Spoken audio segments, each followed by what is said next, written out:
What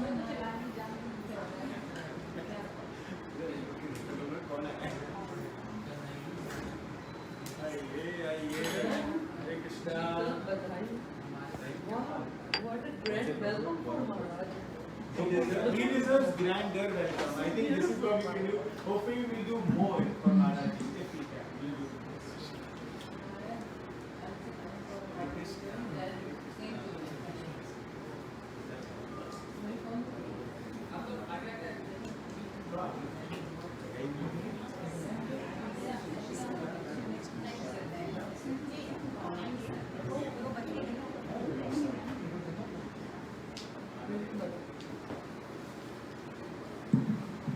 Hare Krishna.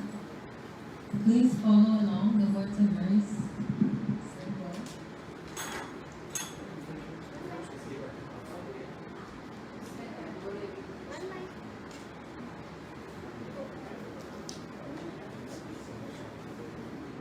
You can search on Google.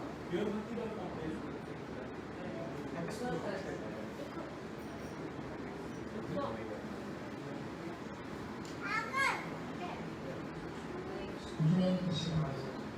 इस पर अनुपम माधुरी जोड़ी, अनुपम माधुरी sections.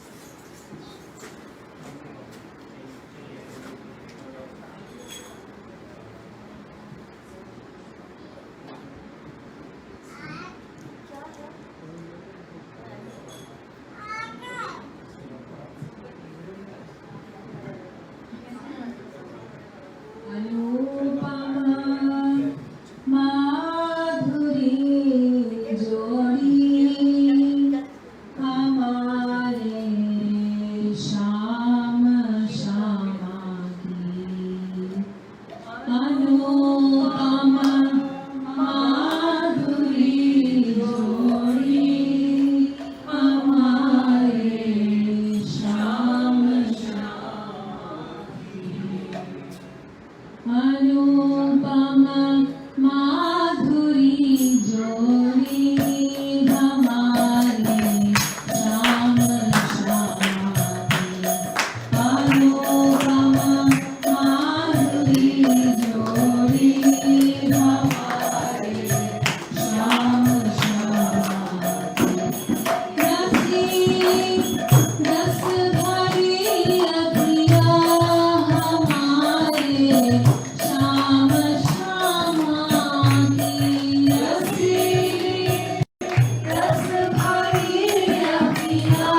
हमारे ब्रज के रखवाले कन्हैया राधिका रानी, हमारे ब्रज के रखवाले कन्हैया राधिका रानी, कन्हैया राधिका रानी, कन्हैया राधिका रानी।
Hare Krishna,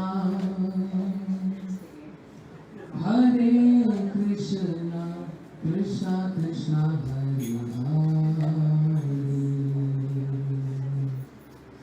Hare Rama, Hare Rama, Rama Rama, Hare Hare. गा सकते हैं? Hare Krishna, Hare Krishna, Krishna Krishna, Hare Hare, Hare Rama, Hare Rama, Rama Rama, Hare Krishna, Hare Krishna, Krishna Krishna, Hare Hare, Hare Rama, Hare Rama, Rama Rama, Hare Hare. बोलो Hare Krishna, Hare Krishna, Krishna Krishna,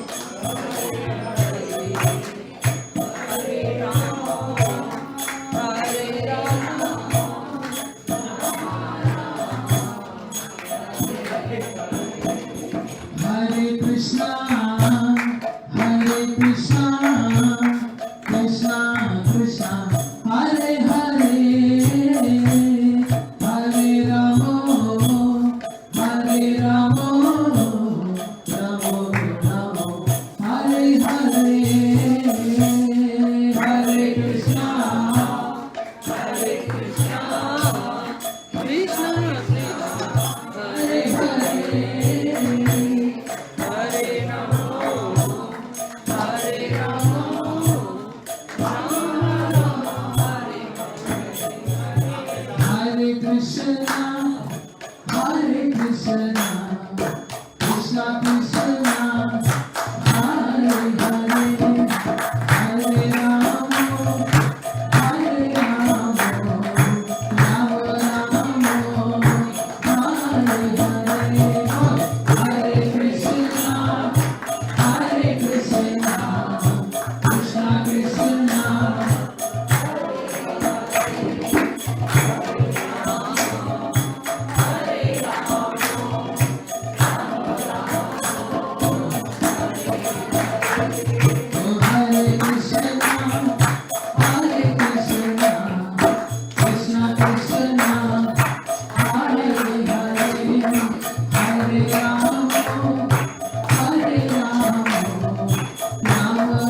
चक्षुरुन्मिलितं तस्मै श्रीगुरुवे नमः।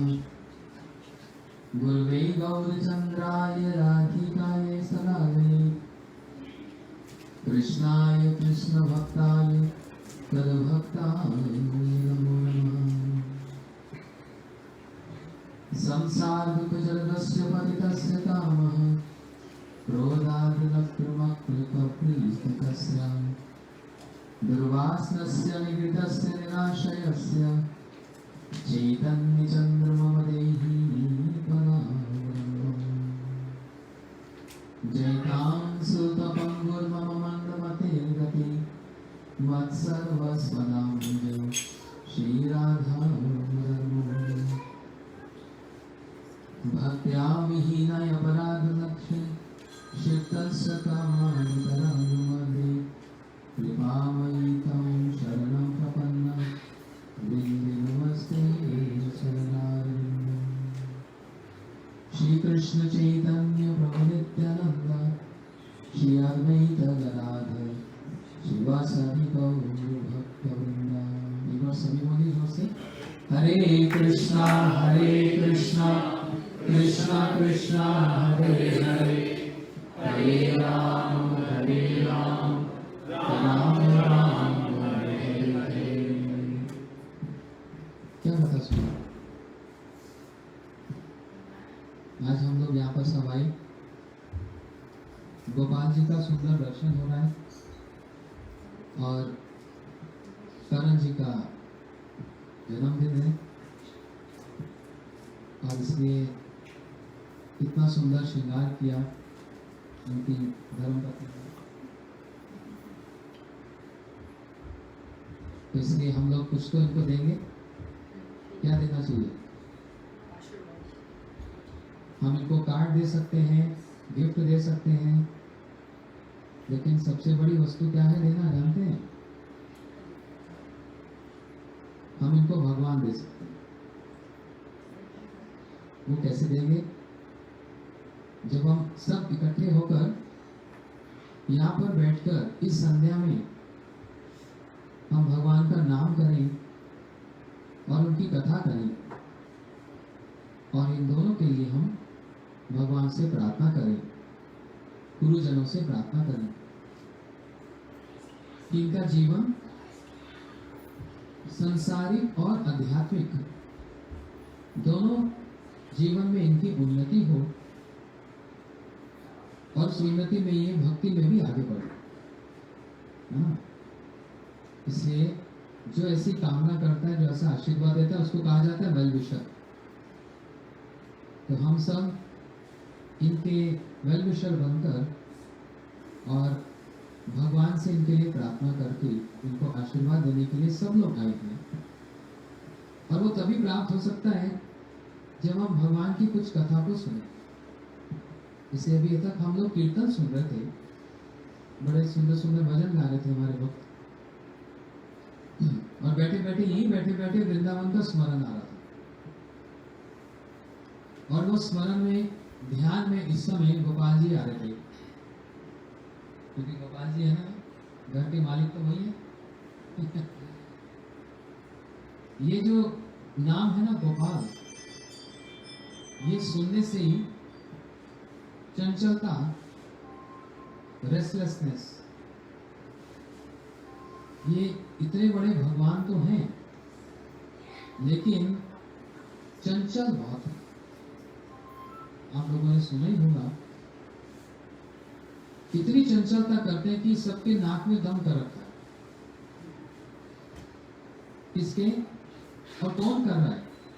जो सारे जगत का मालिक है, जिनके एक इशारे से सृष्टि हो जाए, एक इशारे से प्रलय और स्थिति हो जाए, सारे देवी देवता जिनके चरणों की, जिस चरणों की चौकी पर ये अपने चरण रखते हैं, वहां पर अपने मुकुट से प्रणाम करके स्वयं तु साम्यति स्त्रिधि स्वराज लक्ष्मी आप्त समस्त कामा बलमी हृदय चिर लोकपाल किरण कोटि यदपाद पीता, जिस चौकी पर ये अपने चरण रखते हैं, बड़े बड़े देवता ब्रह्मा शिव इत्यादि आकर उस चौकी पर अपने मस्तक को झुकाते हैं, और उनके मुकुटों के ध्वनि से सारा त्रिभुवन ध्वनित हो जाता है। साउंड से एक एक करके सब आकर प्रणाम करते हैं, क्योंकि भागवत जी में कहा, ऐसा लग रहा है कि यहाँ पर भागवत कथा स्टार्ट है। कृष्णस्तु भगवान स्वयं, ये भगवान है, कोई साधारण व्यक्ति नहीं है। भगवान का अर्थ क्या होता है? मंदिर में जाते हैं ना हम लोग दर्शन करने, तो इनको भगवान बोलते हैं। भगवान का अर्थ क्या बोलते हैं? 6 वस्तुओं से भग बनता है। अच्छा, धनवान किसको कहते हैं? ये हम सबको बताओ। धनवान मतलब जो धन को वहन करे, धारण करे, वो है धनवान। ओ, ये व्यक्ति भाग्यवान है, मतलब जो भाग्य को धारण करता है वो भाग्यवान है। ऐसे विद्यावान, ऐसे भगवान, जो भग को धारण करता है वो है भगवान। भग का मतलब क्या? जिस एक व्यक्ति के अंदर सारे जगत का ऐश्वर्य हो, उसी के अंदर सारे जगत की सुंदरता हो, और उसी में ही बल हो, ज्ञान हो, वैराग्य हो। ये 6 वस्तुएं परिपूर्ण मात्रा में जिस एक व्यक्ति में हो, जिसको वो धारण करे, उसको कहा जाता है भगवान। ऐश्वर्यस्य समग्रस्य वीरस्य यशस्य श्रिय, ज्ञान और वैराग्य, ये 6 की 6 वस्तु परिपूर्ण मात्रा में जिसमें वो उसको धारण करे, वो है भगवान। लेकिन ये इस जगत के तो है नहीं, जैसे इनका नाम भी इस जगत का नहीं है। ये कहाँ रहते हैं? श्री राम जी का धाम है श्री साकेत धाम। श्री कृष्ण का धाम है श्री गोलोक वृंदावन धाम। ये वहां से यहाँ पर आकर बड़े सुंदर सुंदर लीला को करते हैं और सबके मन को मोह लेते हैं, इसलिए इनका नाम है मनमोहन। हर नाम का एक अर्थ है, ऐसा कोई नाम नहीं है जिसका कोई अर्थ ना हो। जैसे हम बोलते हैं विष्णु, विष्णु का अर्थ क्या है? सर्वव्यापक, जो सब जगह है वो है विष्णु। माधव, एक नाम माधव है ना, माधव का मतलब क्या? लक्ष्मी के पति। बोलेंगे लक्ष्मी जी के पति तो विष्णु है। ऐसी करोड़ों करोड़ लक्ष्मियों के भी जो पति हैं वो श्री कृष्ण है, माधव। इनका एक नाम है गोपाल। गो का मतलब होता है इंद्रिया, गो का मतलब होता है गैया, और गो का मतलब होता है गोप, और गो का मतलब होता है गोपियां, और पाल का मतलब जो इसका पालन करने वाले, जो इन सबका पालन करने वाले वे हैं गोपाल। पालन कैसे किया जाता है? क्या घर का पालन पोषण सिर्फ खिलाने पिलाने से होता है अपने परिवार को? तो ऐसे 1 साल का पूरा स्टॉक रख दो, घर का पालन पोषण हो जाएगा और बात मत करो, ऐसा होगा? पालन पोषण होता है भावना से, प्रेम से। तो इसलिए जिस स्थान पर ये रहते हैं, ये कहाँ के रहने वाले हैं? कोई हम पूछे आप कहाँ के रहने वाले हो? हम ह्यूस्टन के रहने वाले बोलते हैं ना, लेकिन हम वैसे इंडिया से हैं। आप कहाँ से? इंडिया से दिल्ली। अच्छा, आप कहाँ से? यूपी। तो सब इंडिया के, लेकिन अब कहाँ रहते हैं? ह्यूस्टन में रहते हैं। ये भी दिल्ली से कम नहीं लिखता, बराबर ही लिखता है। ऐसे ही भगवान ये कहाँ के रहने वाले? बोलते हैं वृंदावन के, और उनका नाम क्या है? गोपाल। यूपी वाले तो अच्छे से जानते हैं।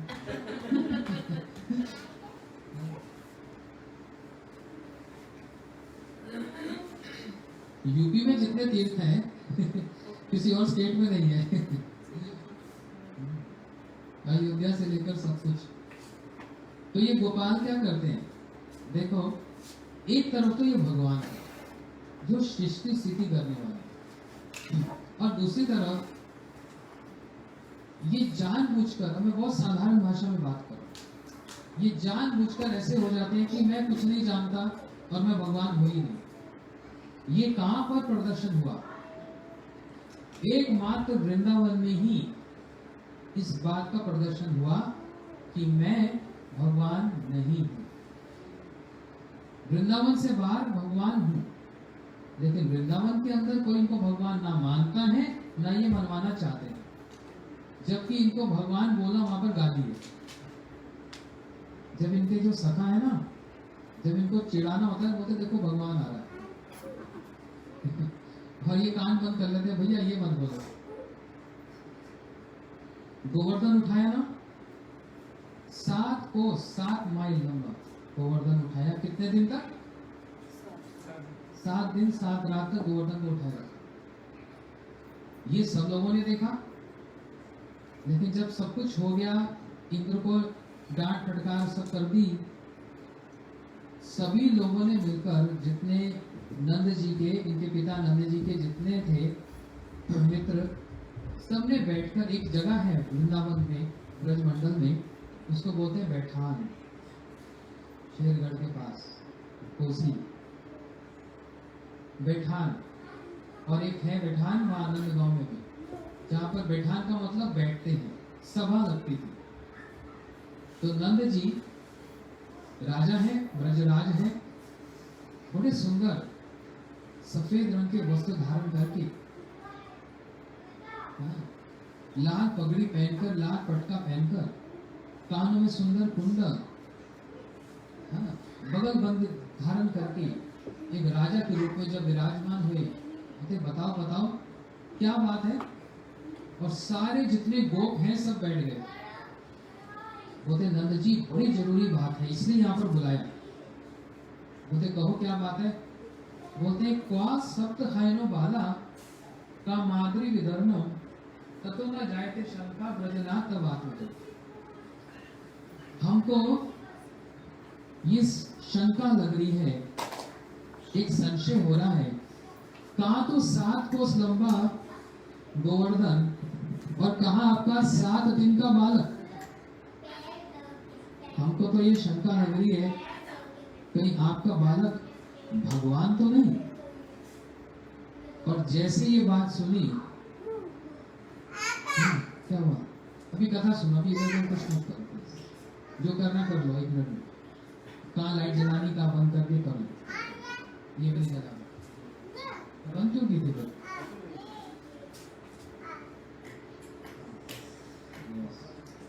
क्या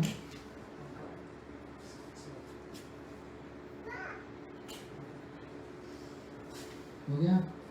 कुछ और करना है? दूसरी वाली कथा सुन लो, बाद में करेंगे। हाँ, और कुछ फूल हैं? नहीं कुछ फूल, हम आपको सब मिलकर आशीर्वाद देंगे। अच्छा, अब थोड़ी देर अटेंशन।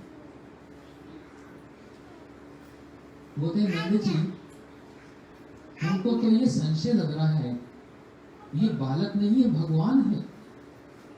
और जैसे ही नंद बाबा ने सुना ये भगवान है, इतनी जोर से हंसे कि हंसी रुके ना। वो तो ये और भगवान, वो तो बाबा हंस क्यों रहे हैं? वो तो और नहीं तो क्या? अरे एक बात बताओ, भगवान कभी झूठ बोलता है? तो ये आए दिन हर रोज झूठ बोलता है। ये काय का भगवान?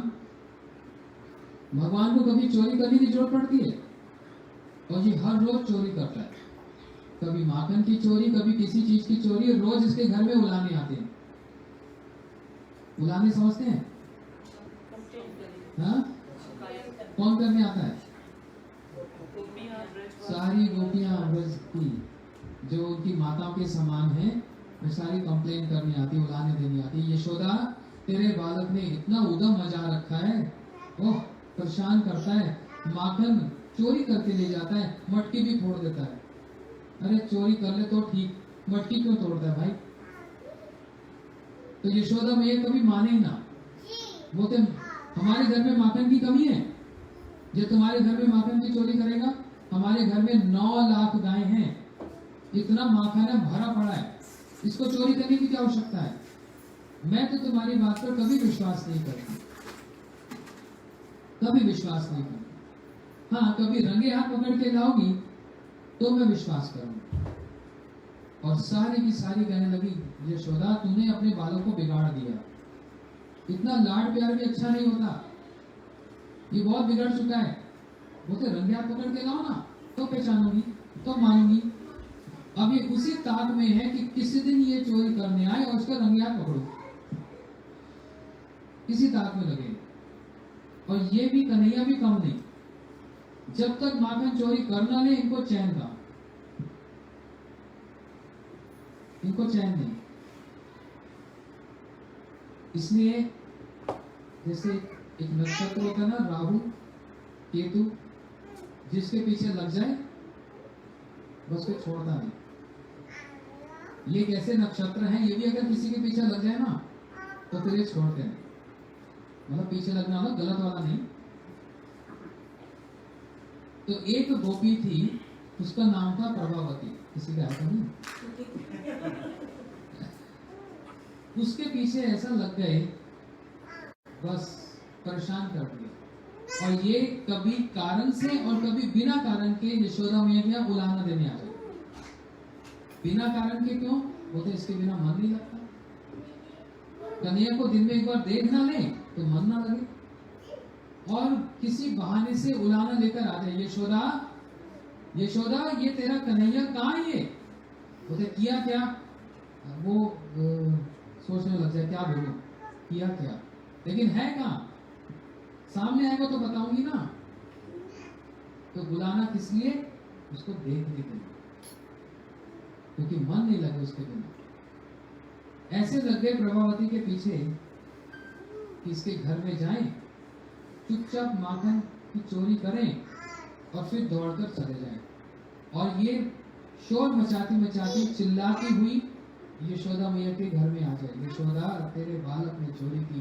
बोलते तुम्हारी गलती है। यशोदा मैया उल्टा उस पर बोलती, क्यों? अरे माखन को ऐसे कमरे में रखो जहां पर अंधेरा हो, ये देख ही नहीं पाएगा, अंधेरे में रखो। बोलते वो भी करके देख लिया, लेकिन यशोदा इसमें तेरा दोष है। बोलते मेरा क्या दोष है इसमें? जो तू इतने सुंदर सुंदर इसको आभूषण पहनाती हो ना, कान के कुंडल, गले की माला, कमर की कंकनी और चरणों के नुपुर, हाथ में कड़वा, ये जो तुम पहनाती हो ना, और उसमें क्या लगे? हीरे मोती लगे। तो जैसे ही अंधेरे वाले कमरे में जाता है तो अपने आप ही उजाला, तो ये देख लेता है माखन कहाँ है। तो मुझे लगता है यशोदा तेरी भी इसमें कोई चाल है। चोर चोर दोनों भाई होते हैं ना। यशोदा मैंने बोला खबरदार। तो बोलते इतने आभूषण तू क्यों पहनाती हो कन्हैया को? ये कोई कम सुंदर है? आभूषण क्यों पहनते हैं हम लोग? सुंदर लगने के लिए ना। सब कहे कि आप इतने सुंदर लग रहे हो। अपनी शोभा और अपनी सुंदरता को बढ़ाने के लिए आभूषण धारण किए जाते हैं। तो भगवान क्या कम सुंदर है इनको आभूषण पहनाने पड़ेंगे? इनकी सुंदरता को ढकने के लिए यशोदा मैया आभूषण पहनाती। क्यों? हाँ आराम, सही बोल रहे आप। भागवत जी में कहा भूषणम भूषणम अंगनम। कृष्ण यशोदा मैया कन्हैया को आभूषण इसलिए नहीं पहनाती कि वो सुंदर लगे, वो तो बहुत सुंदर है, नाम ही शाम सुंदर है, इसलिए कि वो आभूषण सुंदर हो जाएं कन्हैया के अंग से लगने से, उनकी शोभा बढ़ जाती है। क्या कुंडल, कहा वो भजन नहीं है, गले में वैजंती माला, कानन में कुंडल है। अरे भैया कन्हैया के गुणगान गाओ। आप कानों के कुंडल के गुणगान गा रहे हो, वैजंती माला के गुणगान गा रहे हो, चरणों के नुपुर के गुणगान गा रहे हो, कमर की कंकनी के गुणगान गा रहे हो। क्यों? क्योंकि लग गए ना किसके साथ? किसके साथ लग गए? कृष्ण के अंग के साथ स्पर्श करते ही उनकी शोभा बढ़ गई, इसलिए उनकी भी जय जयकार हो। माला पहनाई ना माता ने, कितनी सुंदर। कृष्ण एक माला पहनते हैं, उस माला का नाम क्या है? वैजयंती माला। उस माला की विशेषता क्या है, स्पेशलिटी क्या है? वो गले से लेकर घुटनों तक इतनी लंबी होती है और उसमें 5 अलग अलग रंग होते हैं, मतलब 5 अलग अलग रंग के फूल, उससे जो माला गुथी होती है उसको बोलते हैं वैजयंती। ये 5 फूल का मतलब क्या? 5 भक्तों, वृंदावन में 5 प्रकार के भक्त होते हैं। एक शांत, एक दास्य, एक उनके कुछ सखा और उनके माता पिता, वात्सल्य और उनकी गोपियां। ये 5 डिफरेंट वैरायटीज हैं और उनको अपने गले में, अपने कंठ में धारण करते हैं। तो भजन में आभूषणों के गुणगान गा रहे हैं क्योंकि वो कृष्ण के अंग के साथ सुशोभित हो गए हैं। भूषणम भूषणम अंगनम। लेकिन मैया क्यों पहनाती है भूषण? यदि किसी ने कृष्ण को देख लिया चरणों से लेकर मस्तक तक बिना आभूषणों के, बस उसका तो हो गया काम। क्या हो गया?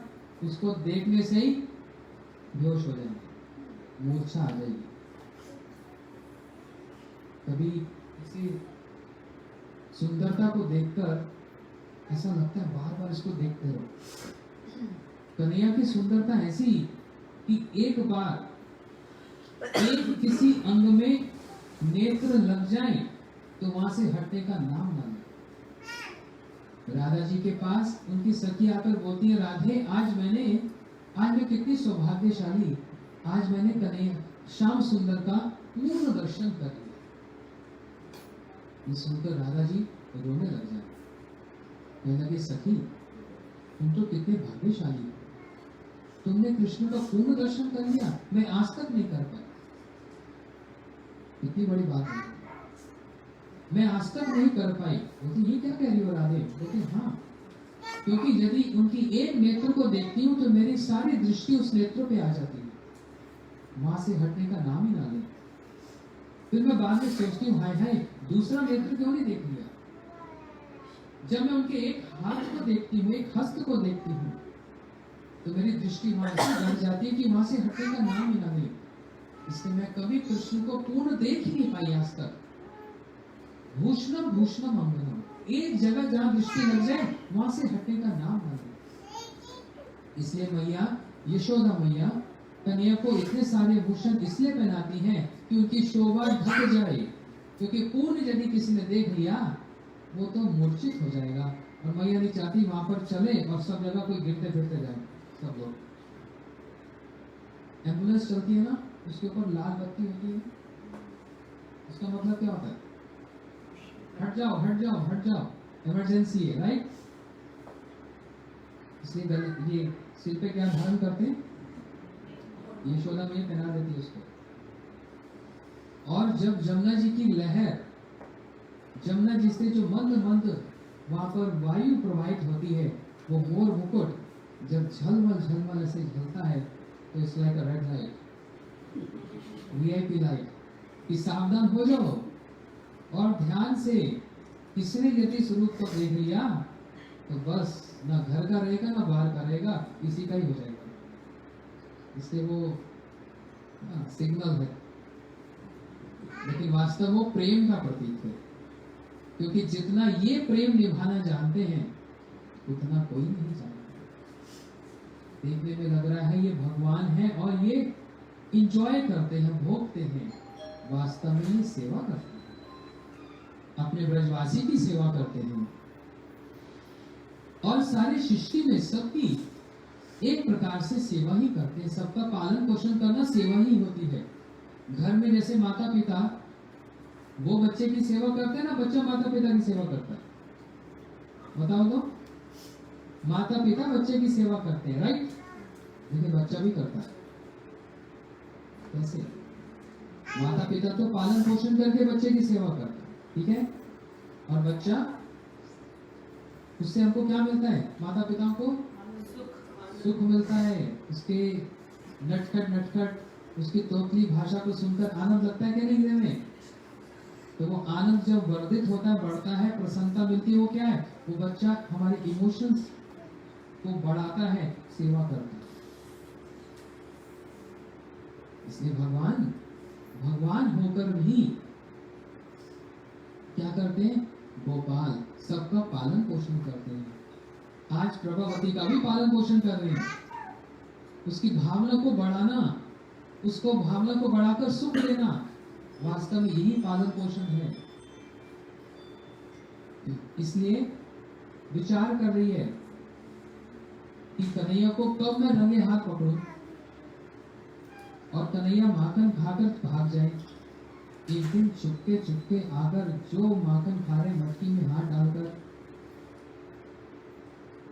और ये पीछे से आ गई, आकर इसने जो हाथ पकड़ लिया, क्यों बेटा, तेरी माँ कभी मानती नहीं है, आज तेरे को रंगे हाथ पकड़ा है, अभी के अभी ले जाऊंगी और तेरी मैया के सामने तेरे को रख दूंगी। तेरे हाथ में भी माखन लग रहा है, मुंह में भी लग रहा है। अब ये तो है वेदांत माधव, ये तो बड़े चतुर शिरोमणि हैं, बड़े क्लेवर, और इनको पता है कभी भी ये सर्कमस्टेंस आ सकता है, तो अपनी तोतली और मीठी भाषा में बोलने लगे। ये बड़े मृदुल भाषी हैं, बड़े बड़े क्रोध को अपनी एक सुंदर भाषा से ये शांत कर दें और किसी किसी के क्रोध को भी बढ़ा डाले। इससे बड़े चालाक हैं। कहने लगे, अरे प्रभावती, मैं कोई थोड़ा माखन की चोरी करने आया था, मेरे घर में माखन की कमी है, तो फिर तू यहाँ क्या कर रहा है? अरे तू समझती नहीं, मैं अपने बछड़े के साथ खेल रहा था, वो फुदकता आकर तेरी मटकी में कूद गया, बस उसको निकाल ले आया था। बोले, तेरा बछड़ा और मेरी मटकी में, ये कैसे संभव? इतने चालाक है, एक खिलौना लेके घूमते हैं सब समय, बछड़ा का होते हैं ना, छोटे छोटे टॉयज, हाँ, वो लेके घूमते कि कभी पकड़ा जाऊं तो ये बचाएगा, तो ऐसे निकाल दिए, बोलते देख ये यहाँ कूद गया था, उसको निकालने आया था, बस मेरा कोई दोष नहीं, मैं चला अपने घर, और भाग के चले गए। बोलते बेटा आज तो बच गया, कल अगर आएगा तो छोड़ेंगे नहीं। और कन्हैया भी कम नहीं, कल फिर आ गए। और जो माखन खाएं स्वयं तो खाएं, अपने सखाओं को भी खिलाएं और अपने साथ बंदरों को भी ले आए। क्यों? बंदरों, तुमने हमारी बहुत सेवा की। उस समय तो लंका में आग लग गई थी, मुंह काले पड़ गए तुम्हारे, मैं तुम्हारी कोई सेवा नहीं कर पाया, लेकिन अब मैं तुमको खूब माखन खिलाऊंगा भी और मल डालूंगा, माखन काले से गोरे बना दूंगा। इतना माखन, बंदरों को खूब माखन खिलाएं। ये तो एक सेकेंडरी रीजन। लेकिन चला कितने हैं ना, बंदरों को साथ क्यों लेके आते हैं? क्योंकि जब ये माखन की चोरी करते हैं, बंदर खिड़कियों में वहां बैठ जाते हैं, और जब कोई आहट होती है सबसे पहले बंदर ही हलचल करता है कि ये बता देंगे कि कोई आ रहा है, तो इसलिए मैं भागूंगा वहां से। और दूसरी ओर सखाओं को क्यों लेकर आते हैं? बोलते यदि पकड़ा गया तो पिटाई अकेले नहीं होगी, बट जाएगी, और अगर अकेले पकड़ा गया तो सारी पिटाई मेरी ही होगी, मैं चला के। इसी बहाने सबको आनंद मिल रहा है, सखाओं को भी और बंदरों को भी। एक बार तो जैसे प्रभावती ने दरवाजा खोला, देखा बंदर ही बंदर। अरे कन्हैया, बंदर काट लेंगे तेरे को। और ये कहने लगे दादी, ये बंदर मेरे मित्र हैं, ये काटेंगे नहीं।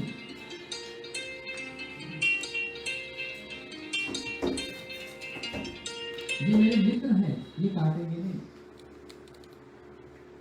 इसलिए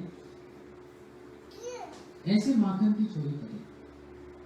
इनका एक पेट बंदर है, नाम बताओ, नाम मिलेगा।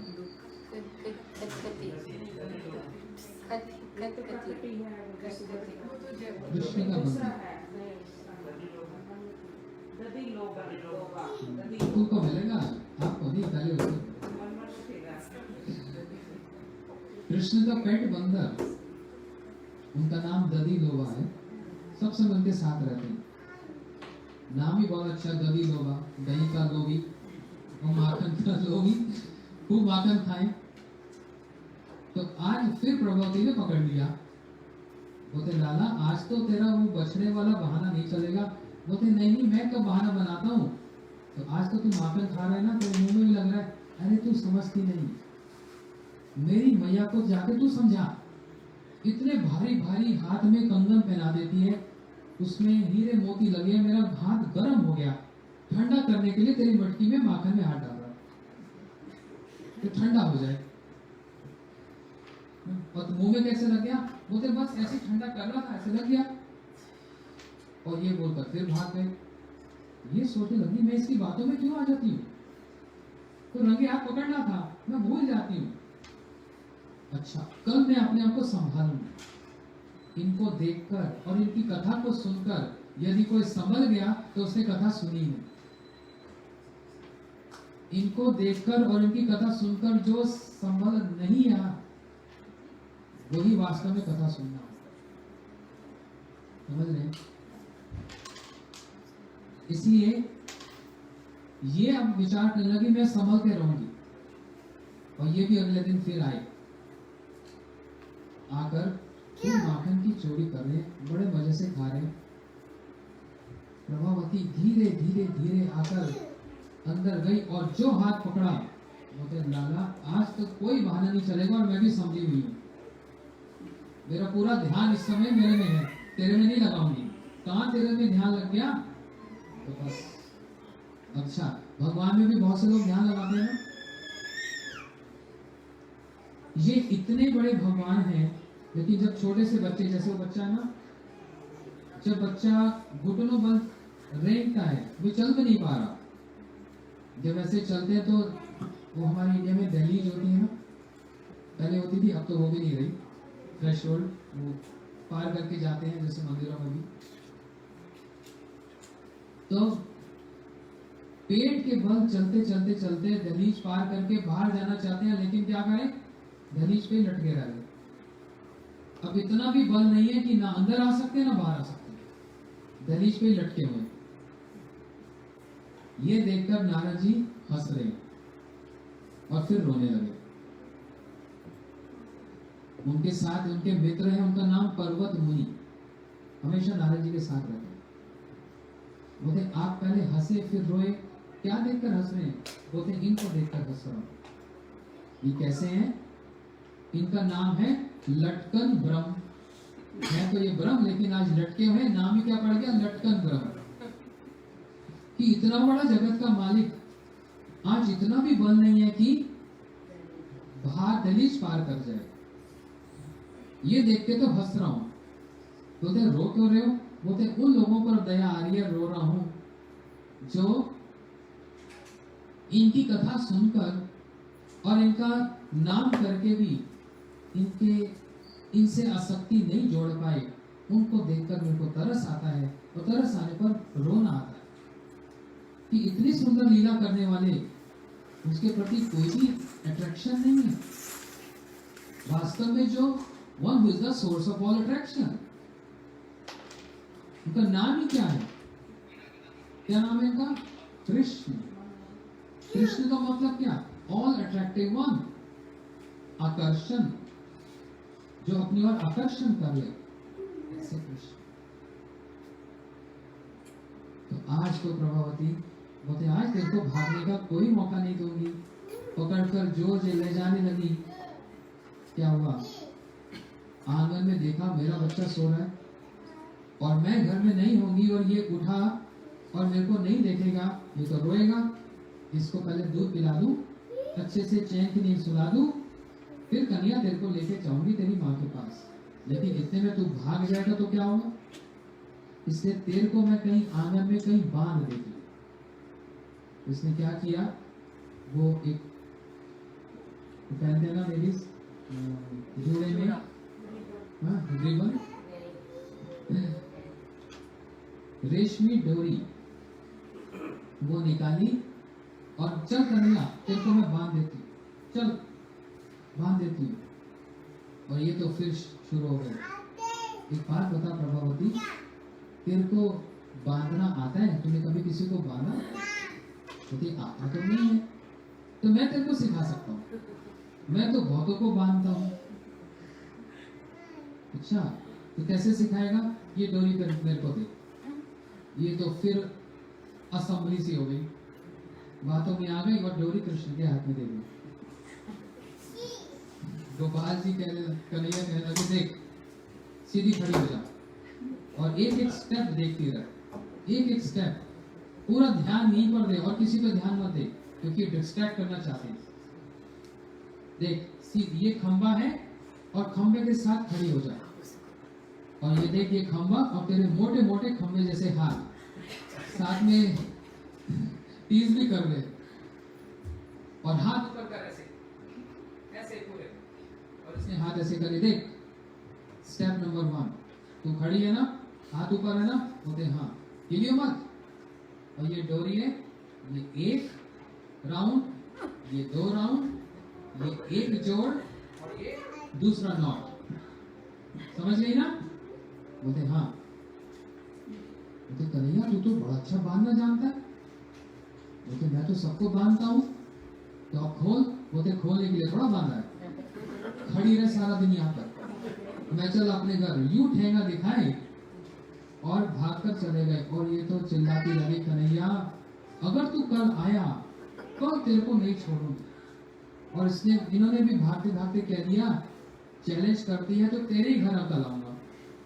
मेरे को आना नहीं था लेकिन तुमने चैलेंज कर दिया, अब तेरे ही घर कल आऊंगा, तेरे सामने माखन की चोरी करके जाऊंगा, तो देख क्या करती है। ये बेचारी जैसे तैसे सारा दिन बिताया। अब रात को ना कन्हैया को नींद आ रही है ना उसको नींद आ रही है। कन्हैया को नींद क्यों नहीं आ रही? बोलते चैलेंज हुआ है और कल माखन की चोरी इसी के घर करनी है, नहीं गया तो नाम खराब हो जाएगा, बदनाम हो जाएंगे।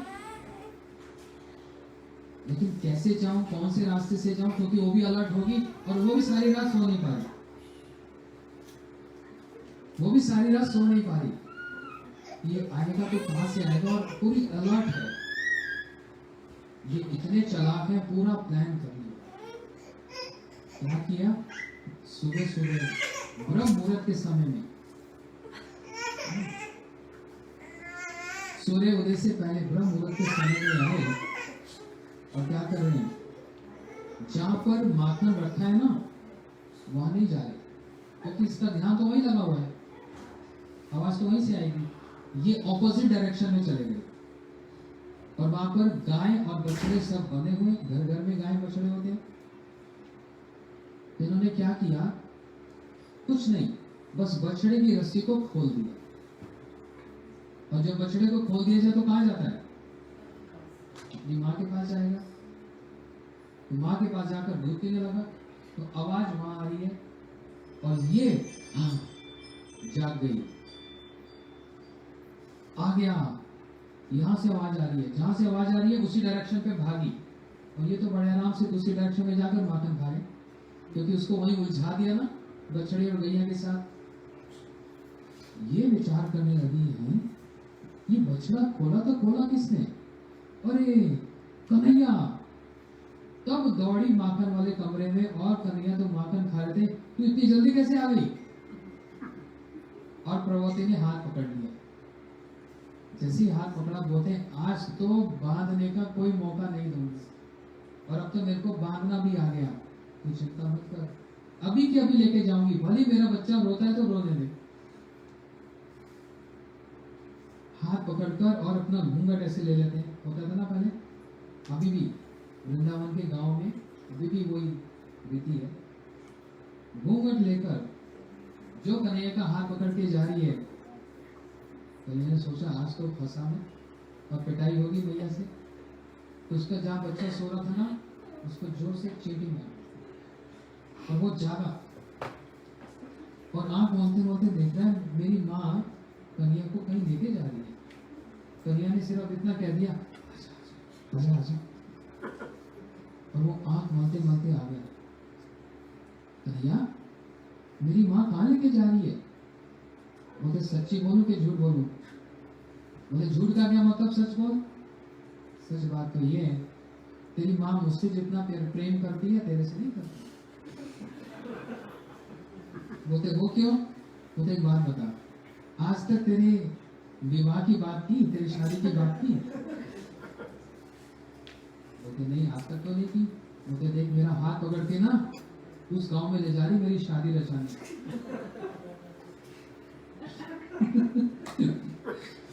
उस गांव में मेरी शादी कराने ले जा रही है, लेकिन तेरी माँ तेरे से प्यार नहीं करती, मैं तो करता हूँ, हम एक साथ खेलते हैं ना, तो मेरे साथ साथ चलता रहे, जहाँ मेरी बात पक्की होगी तेरी कर दूंगा, तेरी भी शादी वहीं पर हो जाएगी, तो साथ साथ चलता रहे। और ये साथ साथ चल रहा है। अब कन्हैया देखते देखते जैसे देखा मेरा घर पास में आ गया, नंद जी का महल पास में आ गया, तो कन्हैया जोर से बोले, अरे प्रभावती क्या हुआ? इतने मोटे मोटे तेरे हाथ, मेरी छोटी छोटी कलाई, तेरे को दया नहीं आती? हाथ दुख गया मेरा, दूसरा पकड़ ले, एक तो छोड़ दे। उसने बोला हाँ ठीक है, दूसरा पकड़ा। उसने उसके बालक का हाथी उसको पकड़ा दिया, और पीछे के रास्ते से जाए और आप मलते मलते भैया यशोदा जी को कह रहे, अभी भी उठा, बड़ी तेज भूख लग रही है। देखकर अपने लाला को देखकर यशोदा माई का हृदय पिघल गया, हाँ वात्सल्य भाव उमड़ आया। हाँ कन्हैया आ लाला मेरी गोद में आ, और खूब चुसर चुसर दूध पी रहे। और उधर से ये भड़कती हुई आ गई, यशोदा तू कभी विश्वास नहीं करती, आज तेरे बच्चे को, तेरे कन्हैया को रंगे हाथ पकड़ के लाई हूँ, रंगे हाथ पकड़ के लाई हूँ। और यशोदा मैया हंस रही है, बोलते बावरी जरा घूंघट उठा, देख किसको पकड़ के लाई। और इसने देखा, क्या देखा? तू यहाँ कैसे आ गया? बोलते माँ मेरी शादी इसी गांव में होगी क्या? बोलते दूध के धार टूटे थी, शादी करने चला, मेरा ब्याह यहाँ करेगी क्या? एक मारूंगी थप्पड़। और कन्हैया कहाँ गया? देखा कन्हैया तो यशोदा मैया की गोद में, तू वहां कैसे पहुंच गया? बोलते मैं तो रात को सो रहा था, भूख लगी, मैया की गोद में आ गया। मैया ये पता नहीं क्यों मेरे पीछे पड़ी रहती है, मैंने इनका क्या बिगाड़ा। देख, अपने बालक का ही हाथ पकड़ के ले आई और बोल रही कि मैंने चोरी की। इनकी बातों पे विश्वास मत करियो। कभी बालक का हाथ पकड़ लाएगी, कभी देवर का, कभी पति का, इनका कोई भरोसा नहीं। और जानबूझ के मेरे को फंसाती है। प्रभावती तो सिर के हाथ मटकी, कन्हैया तेरे से पार पाना तो बड़ा मुश्किल है। लेकिन मन में इतना संतोष कि कन्हैया की ये नटखट बाल लीला को देखकर उनका मन पूर्ण रूप से कन्हैया पर लग गया। क्योंकि ये कोई चोर थोड़ा है। अच्छा, चोरी किसकी कही जाती है? आपके घर की कोई चीज मैं चोरी करके ले जाऊं तो चोरी होगी ना, ये मेरी नहीं है। तो वृंदावन किसका है? और अपने घर से, अपने लॉकर से आप कुछ निकालो तो वो चोरी होता है। दूसरी बात, जिसकी चोरी की जाए उसका मन दुखी होता है। मैं आपकी घड़ी उठा के ले जाऊं, उसका मन दुखी होगा। लेकिन यहाँ तो उल्टी रीति है वृंदावन। जिसके घर में चोरी करने जाए उसका मन तो बड़ा खूब प्रसन्न है, और जिसके घर में ना जाए वो झूठा उलाना लेकर पहुंच जाए कि क्यों नहीं आ रहा, मैंने क्या दोष किया क्यों नहीं आ रहा। इसलिए इतने बड़े भगवान और कर क्या रहे हैं, देखने से लगता भी नहीं भगवान है, लेकिन यही उनकी सबसे विशेषता है। ये चाहते हैं कि हम सब इनको वो दें जो इनके पास नहीं। हम लोग जाते हैं, क्या देंगे? फूल माला दे दी, थोड़े से पैसे डोनेशन दे दिया, फल दे दिया। ये भी खड़े खड़े सोचते हैं तू क्या दे रहा है मेरे को, ये तो मेरे पास पहले ही बहुत कुछ है। तू मेरे को $1000 दे रहा है, मेरे पास तो बहुत कुछ है। तू मुझको माला दे रहा है, फल दे रहा है, मेरे तो बगान के बगान है। मेरे को वो दो जो मेरे पास नहीं है और तुम्हारे पास। ऐसी कौन सी चीज है जो हमारे पास है भगवान के पास नहीं है? भैया भगवान कह रहे हैं तुम्हारे पास वेयर हाउस भरा पड़ा है, 5-7 एकड़ में वेयर हाउस भरा पड़ा है, लेकिन मैं खाली हूं, मेरे पास वो नहीं है। भगवान ऐसी कौन सी चीज जो आपके पास नहीं है? बोलते मेरे पास ना काम है, ना क्रोध है, ना लोभ है, ना मोह है, और ना मत्सर्य है, और तुम्हारे पास तो भरे पड़ा है। इतनी कंजूसी क्यों करता है? देना तो ये दे जिसके कारण तू मर रहा है, फंसा हुआ है जन्म जन्म तक। क्यों नहीं मेरे को दे देता? मैं तैयार हूं लेने के लिए ना। कहते हैं महाप्रभु जी ऐसे खड़े, लाओ दे दो। लेकिन हम उसमें कंजूसी करते हैं। नहीं, मैं अपने क्रोध को कैसे दे दूं, मैं अपने मोह को कैसे दे दूं, मैं अपनी कामनाओं को कैसे दे दूं? उसके बिना तो मैं जी नहीं सकता। और ये स्थापित करना चाह रहे हैं कि इसके बिना तुम अच्छे से जिएगा। इसलिए यदा यदा ही धर्मस्य ग्लानिर्भवति भारत, मैं बार बार आकर धर्म की स्थापना करता हूं। आप कौन से धर्म की स्थापना करते हैं? मैं कोई साधारण धर्म की स्थापना नहीं करता, मैं भागवत धर्म की स्थापना करता हूं। भागवत धर्म क्या है? ये मैं भागवत प्रोक्ता उपाय ही आत्मलब्धि, जो भगवान के मुख से कुछ बात निकली है, कुछ आदेश निकला है, जिसको पालन करने से उनका कल्याण क्या होगा, उनका उद्धार क्या होगा, हमारा कुछ हो जाएगा। इसलिए भगवान कहते हैं मैं अलग अलग युगों में अवतार धारण करता हूं। किस लिए करता हूं? जानते हो बच्चा? जीवरे कारणे आस्या प्रपंचे लीला कैले सो विस्तार। जैसे तैसे तुम सब लोग मेरे पास आ जाओ। साइलेंट पे डाल दो ना, सोचे उनको पता नहीं होगा आपका। जैसे जैसे तैसे तुम लोग मेरे पास आ जाओ। आजो का मतलब क्या घर बार छोड़ दें और सारे हम सन्यासी बन जाएं? ये तो कह नहीं रहे भगवान। भगवान कह रहे हैं गृहे थाको वने थाको सदा हरि भले गाते। कोई घर में रहे या कोई सन्यासी बनकर रहे, इससे कोई फर्क नहीं पड़ता कि सन्यासी बड़ा हो जाएगा कि घर वाला बड़ा हो जाएगा, इससे कोई फर्क नहीं पड़ता। क्या कहना चाह रहे हैं? जो मेरी भक्ति करता है वही बड़ा है, भले वो गृहस्थ आश्रम में हो कि संन्यास आश्रम में हो, उससे कोई मतलब नहीं। जो मेरा नाम करे और जो ये सारी चीजें मुझको देने को समर्पित हो जाए। सन्यासी बड़ा क्यों माना जाता है? क्योंकि वो अपना काम, अपना क्रोध, लोभ और मोह सब संकुचित करके भगवान को अर्पण करना आरंभ कर दो। इसलिए उसका आदर और उसका सम्मान रह जाता है। और क्योंकि हम लोग काम दे ही नहीं सकते और वो लेना ही नहीं चाहते, बोलते मैं प्रतीक्षा कर रहा हूं कब आएगा और ये वस्तु मुझको देगा, मैं प्रतीक्षा कर रहा, आ जा। इतना कंजूस क्यों बनता है? तेरे पास इतना कुछ है, दे दे। क्या दे दे? कामना है। तो भगवान अगर सारी कामना, तो भी वेरी प्रैक्टिकल, आपको रात को दे दी तो मेरा क्या होगा?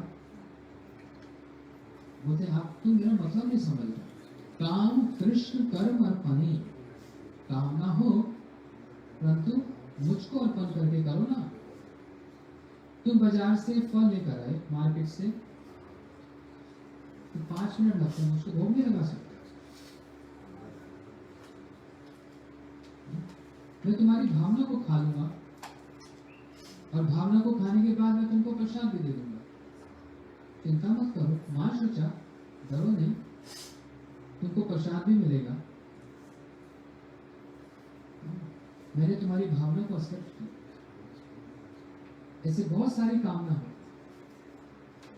बड़ा घर चाहिए, बिल्कुल चाहिए, नेसेसिटी है, लेकिन उस घर में मालिक कौन है? उनको मालिक बनाकर रखो तो उस घर की भी शोभा है। लेकिन उनको अगर हम,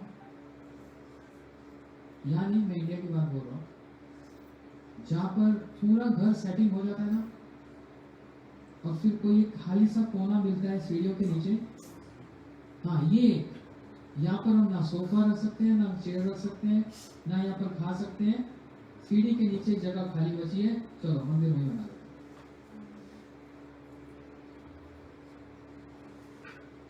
हमने उनको एक गार्ड बनाकर रखा हुआ है, एक मालिक बनाकर रखा है, will get reciprocation accordingly। अगर हमने उनको गार्ड बनाकर रखा है तो वैसे रेसिप्रोकेशन ही होगा। अगर हमने उनको मालिक बनाकर रखा है तो मालिक जैसे ही रेसिप्रोकेशन होगा। क्योंकि इनका ये संकल्प है, प्रॉमिस है गीता जी में, ये यथा मां प्रबंधते ताम सते भजामि। आप जितना मेरा ध्यान करोगे मैं भी उतना ही ध्यान करूंगा। पूरा एकदम हिसाब के पक्के हैं भगवान। तुम उसको मालिक बना के रखेगा तो मैं मालिक बनकर, अच्छा जो एक बार बताओ, घर में किसी को मालिक बना के रखे तो हमारा ही लाभ होता है, क्योंकि सारी जिम्मेदारी उसी की होती है।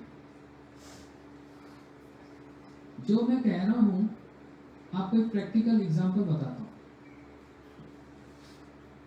मैंने भी बस थोड़ा सा इसको टच किया है। राम जी की लीला हो या श्री कृष्ण की लीला हो, चैतन्य महाप्रभु की लीला हो, एक प्रेम पुरुषोत्तम है, एक मर्यादा पुरुषोत्तम है, एक लीला पुरुषोत्तम। इनकी जो क्रियाकलाप हैं, इसमें कुछ अंदर की बात होती है, कुछ बाहर की बात होती है, और मोस्टली परसेंटेज, मैं किसी को दोष नहीं दे रहा। टीवी में महाभारत देखा, टीवी में रामायण देखा और कृष्णा सीरियल देखा, और वहीं से कंक्लूजन कर लिया कि हाँ यही होगा सच में। जो डायरेक्टर है क्या वो बहुत बड़ा संत है? जो रोल प्ले कर रहे हैं क्या वो संत है? उनकी जो द्रौपदी बनी, जो ये बना वो बना, XYZ जो भी हो, नहीं, सब पैसे के लिए कर रहे हो, एक नाटक है। और उसी को देखकर हम कंक्लूजन कर लेते हैं, हाँ ऐसे ही हुआ होगा। क्या वो ही कंक्लूजन देंगे? उसमें मिस्टेक्स हैं। यदि सच में राम जी को समझना है और कृष्ण को समझना है, भगवान को समझना है, अगर सच में इच्छा है, तो उनके जो संत हैं उनके पास बैठकर सुनो, वहां पर अंदर की बात पता लगे। अच्छा, ये अंदर बाहर का क्या मतलब होता है? आप लोग भारत से तो आप लोग जानते ही हो, भारत में हरियाणा एक स्टेट है। हरियाणा में एक जगह है अम्बाला, कुरुक्षेत्र के पास। मैं एक भागवत कथा कर रहा था और एक रात को जब डिनर प्रसाद हो गया, उसके बाद मैं वॉक कर रहा था, तो एक गली में से निकला, अंदर से दो भाइयों की बड़े तेज लड़ाई हो गई, मतलब लिटरली एक दूसरे पर शॉटिंग। और लड़ाई में बात ये आ रही थी प्रॉपर्टी। तो क्या कंक्लूड किया? नेचुरली कोई भी होगा तो ये होगा, भाई लड़ रहे, प्रॉपर्टी पिताजी की होगी कुछ। और 4-5 दिन के बाद उसी एरिया में मेरे ऐसे घर में प्रोग्राम था। मैं उनको ये एग्जांपल दे रहा था कि देखो, अपना भाई भी भाई नहीं रह जाता, क्योंकि हमारी डिजायर्स इतनी है, हर चीज कम लगती है, हर चीज कम लगती है, सेटिस्फैक्शन नहीं। सिर्फ एक जनरल एक बात बोल रहा था, मैंने बोला जैसे उस घर में मैंने देखा सुना, दो भाई लड़ रहे हैं प्रॉपर्टी को लेकर। मैंने जैसे ही बोला, वहां कोई बैठे हुए थे, हाथ ऊपर किया, मैं कुछ कहना चाहता हूँ। मैंने कहा कहिए, आप अपने शब्द वापस लीजिए। बिगड़ गया। मैंने कहा भाई क्यों, मैंने क्या गलत बोला? आप उस घर में जाते हो कभी? बोला नहीं। आपने बाहर से सुन लिया और कंक्लूड कर लिया और ऐसे उन पर दोष लगा दिया। थोड़े बिगड़ गए वो। और बुजुर्ग थे, मैंने कि अच्छा मैं तो क्षमा कीजिए, लेकिन आप क्या कहना चाहते हैं? क्योंकि मैं उनके पिताजी का मित्र हूँ और उनके घर में जो होता है मेरे को एक एक घड़ी की सारी सूचना है। तो आपने जो कहा वो लड़ रहे हैं प्रॉपर्टी को लेकर, बिल्कुल गलत बोल रहे हैं। मैं उनके घर का आदमी हूँ और मेरे को अंदर की बात पता है, आपने बाहर से कंक्लूड करना। जानते हो, वो दोनों भाई एक दूसरे को इतना प्यार करते हैं, इतना प्यार करते हैं, बड़ा बोल बोल के थक गया छोटे वाले को कि मेरे से प्रॉपर्टी संभालते नहीं, सब तुम रख ले, तेरे को साइन करके दे देता हूँ। और छोटा वाला लड़ता है कि मैं कुछ गलती कर बैठूंगा, आप बड़े हो, जब तक आप हो आप ही रखो, मेरे को नहीं चाहिए आपकी प्रॉपर्टी। वो एक दूसरे को देने के लिए लड़ रहे हैं और आप क्या सोच रहे हो? वो लेने के लिए लड़ रहे हैं। मैंने कहा अच्छा भाई, हाथ जोड़कर माफी मांगता हूँ। बोलते नहीं, मैं आपको डांट नहीं रहा, लेकिन एक बात आपको बता रहा हूँ, आपको डाउट है उस पर। उस दिन सारी रात मेरे को नींद नहीं। मैंने कहा हाँ, बात तो मैंने अंदर तो गया नहीं और बाहर से मैंने सोच लिया ही सच होगा, सोच लिया बस। और कैसे सोचा? अपने मन से सोचा। मेरा मन तो अथॉरिटी नहीं है सोचने के लिए। सारी रात नींद नहीं आई और मैं सारी रात ये सोचता रहा कि राम जी आप ऐसी ऐसी लीला करते हो, हे कृष्ण आप ऐसी ऐसी लीला करते हो जो आपकी पास टाइम्स है। हम बाहर से कंक्लूड कर लेते हैं आपने ऐसा इसलिए किया होगा, लेकिन अंदर की बात तो अंदर का व्यक्ति ही बता सकता है। और वो अंदर का व्यक्ति कौन? जो उनमें सब समय रमा रहता है और जिनको उनकी डिटेल्स पता है और जिनको रियलाइजेशन है, अनुभूति है। और वो कैसे हैं? जो दिन रात उनके बारे में सोचता रहता है। उनके पास बैठने से अंदर की बात पता लगता है।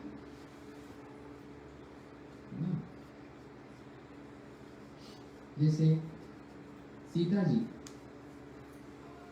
एक सोने के हिरण को देखा हे राम, हमको ये हिरण चाहिए।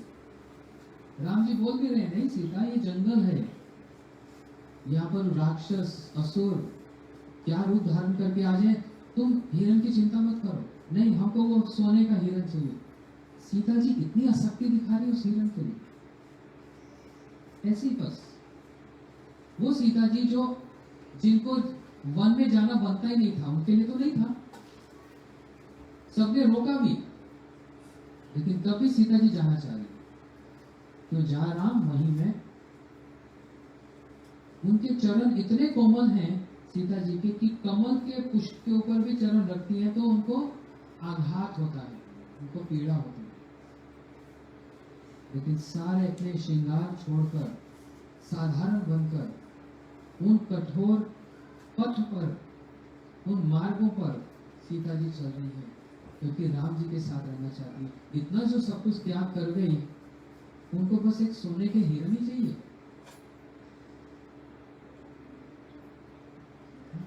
क्या कारण है इसका? आज नहीं बताऊंगा, संडे को बताऊंगा। अगर जानना चाहते हो, थोड़ा सस्पेंस तो रखना चाहिए ना। जैसे वो हम लोग देखते थे ना सीरियल, कुछ होने वाला था, लास्ट में बस बंद कर देते, अरे अब कब आएगा, पूरी हलचल मचती है। तो अगर आप सब जानना चाहते हैं इसका कारण, संडे को ये खैरों में हमारा मंदिर है, गोविंद जी गौड़े मठ, उसका एनुअल फंक्शन है।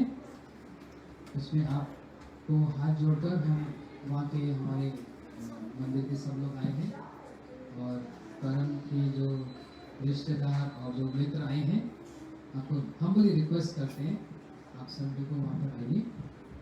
हमारे इस एनुअल फंक्शन में बड़ा सुंदर राम जी का दरबार है, सीता राम लक्ष्मण हनुमान जी और राधा कृष्ण जी और श्री गौर नित्यानंद प्रभु का वहाँ पर दर्शन है।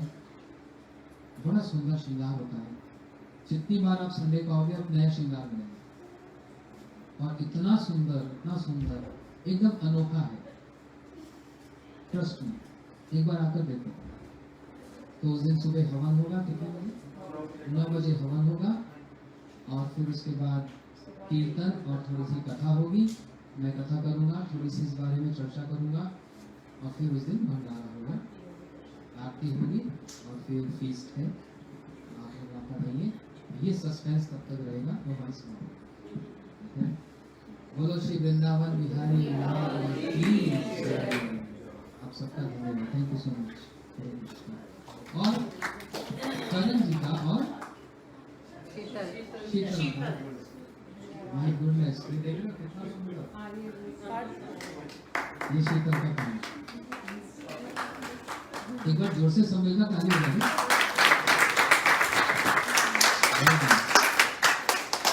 कितना अच्छा बनाया, ये भावना, ये भावना का फूल, या फिर भावना रिफ्लेक्ट होती है।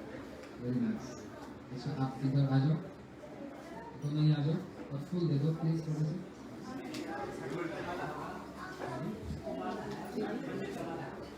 अच्छा,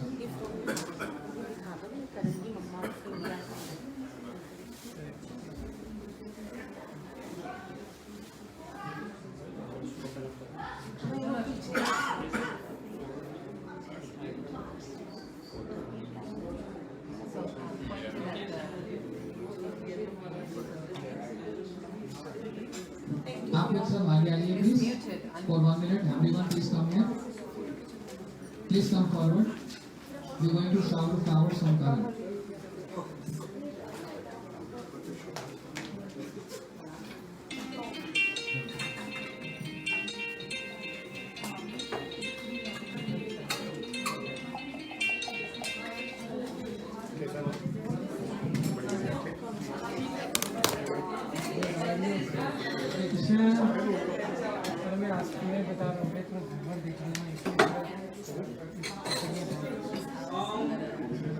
स्वस्ति नो गोविंदः स्वस्ति नो अच्युतानंदो स्वस्ति नो वासुदेवो विष्णुः दधातु स्वस्ति नो नारायणो नरो वः स्वस्ति नः पद्मनाभः पुरुषोत्तमो दधातु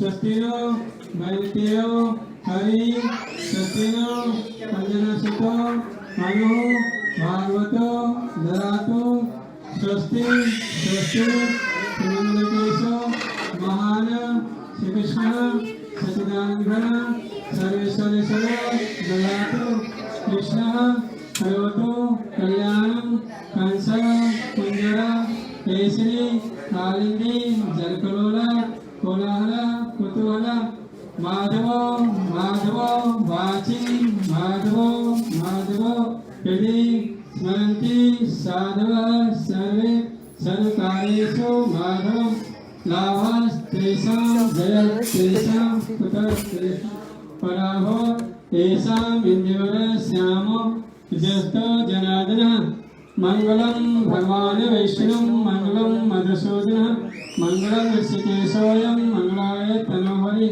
श्री कृष्ण चैतन्य प्रभु नित्यानंद श्री अद्वैत गदाधर शिवसादि गौर भक्त वृंद हरे कृष्णा कृष्णा कृष्णा हरे हरे हरे राम राम राम हरे हरे कृष्णा कृष्णा कृष्णा हरे हरे हरे राम राम राम हरे हरे कृष्णा कृष्णा कृष्णा हरे हरे राम राम राम हरे ओम स्वस्ति स्वस्ति मंगलम भवतु कल्याणं भवतु दीर्घायु भवतु हैप्पी बर्थडे